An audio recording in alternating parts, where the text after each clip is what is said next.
Bangladesh premier league BPL সর্বশেষ ২ আসরের শিরোপা জিতেছে ফরচুন বরিশাল। দলটির সাফল্যের নেপথ্যে ছিলেন প্রধান কোচ মিজানুর রহমান বাবুল।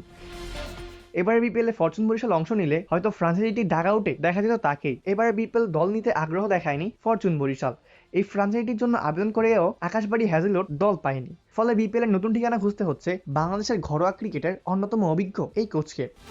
জানা গেছে চট্টগ্রাম ফ্র্যাঞ্চাইজির চট্টগ্রাম রয়্যালসের হয়ে কোচিং করতে দেখা যেতে পারে মিজানুর রহমান বাবুলকে। যদিও বিষয়টি এখনো চূড়ান্ত হয়নি, তার সঙ্গে আলোচনা চলছে ফ্র্যাঞ্চাইজিটির। এদিকে দেশি বেশ কয়েকজন ক্রিকেটারের সঙ্গেও কথা চলছে তাদের। এর মধ্যে জাতীয় দলের একজন ওপেনারও রয়েছেন। সেই সঙ্গে বেশ কয়েকজন বিদেশি ক্রিকেটারদের সঙ্গেও আলোচনা চালাচ্ছে নবাগত এই ফ্র্যাঞ্চাইজিটি। আগেই জানা গেছে এবারে বিপিএল অংশ নেবে 5টি franchise: Dhaka Capitals, Chattogram Royals, Rajshahi Warriors, Rangpur Riders এবং সিলেট টাইটান্স। বিপিএল এর এই দলগুলোর নামও ঠিক করে দিয়েছে বাংলাদেশ ক্রিকেট বোর্ড বিসিবি। এরপর থেকে দলের মালিকানা পরিবর্তন হলেও দলের নাম একই থাকবে বলে জানা গেছে।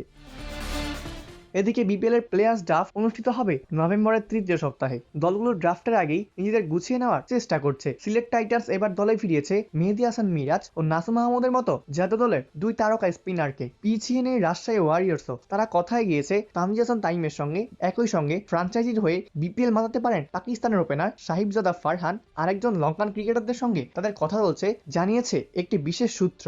অপূর্ব দাস, প্লেবাস নিউজ।